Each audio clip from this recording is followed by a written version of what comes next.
A restaurant industry insider predicting that machines will replace half of all restaurant jobs as costs jump with all those mandatory minimum wage hikes.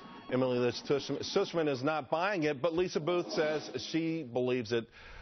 Lisa, hi, Charles. Hey, how you doing, guys? You know what? I mean, this is something everyone's kind of talked about and predicted, but I got to tell you something, Lisa. It feels like it's coming faster than anyone thought, and it's got to be those $15 minimum wage deals. Well, absolutely. And look, liberals are putting low-skilled workers in a really dangerous position with these Fight for 15 campaigns, because the reality is when cash goes into one pocket, it comes out of another, Charles. So what you're doing is you're forcing these businesses to either pass those costs down to consumers or reduce jobs in hours. And so it's a lot cheaper for these fast food companies to automate jobs than it is to pay someone who's in their late teens, early 20s, $15 for an entry-level job. Emily, I mean, at some point, we will see this. I think it's inevitable, but it does feel like they're speeding it up. They're rolling out these kiosks first, but it's only a matter of time before the robots are flipping the burgers, too. Look, I think these are actually two separate things. One is that are companies looking to constantly be cutting costs and look for ways they can automate jobs? Sure, that's across the board. That's in every industry.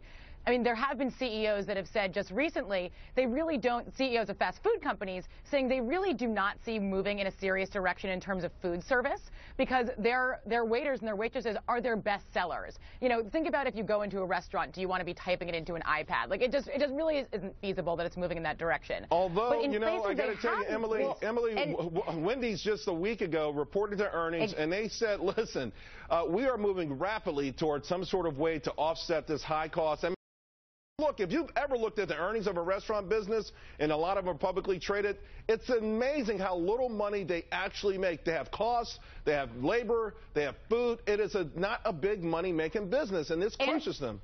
And Charles, you just made my point. That was actually something I was just about to say is look at what the Wendy's CEO said recently. What he said in response to these minimum wage increases is that what it's going to end up doing is creating fewer jobs for low-skilled workers. And so that's exactly what we're seeing.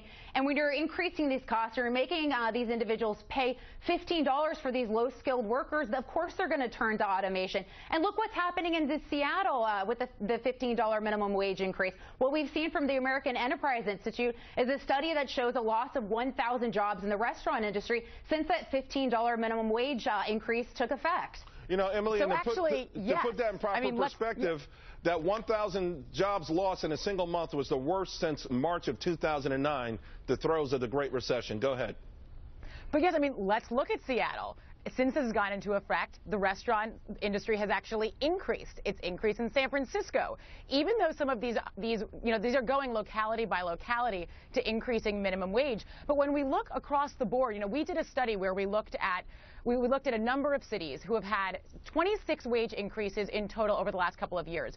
And 2/3 of those saw no job loss at all. And in fact, when you look at a group of states, states actually had lower unemployment than higher after the minimum wage was increased. And Emily, if we look at nonpartisan studies such as the congressional, if you look at the CBO, what they've said is a federal minimum wage increase to $10.10 would create a loss of jobs of 500,000 to 1 million jobs. So let's look at these nonpartisan studies that show that, in fact, it would lead to job loss.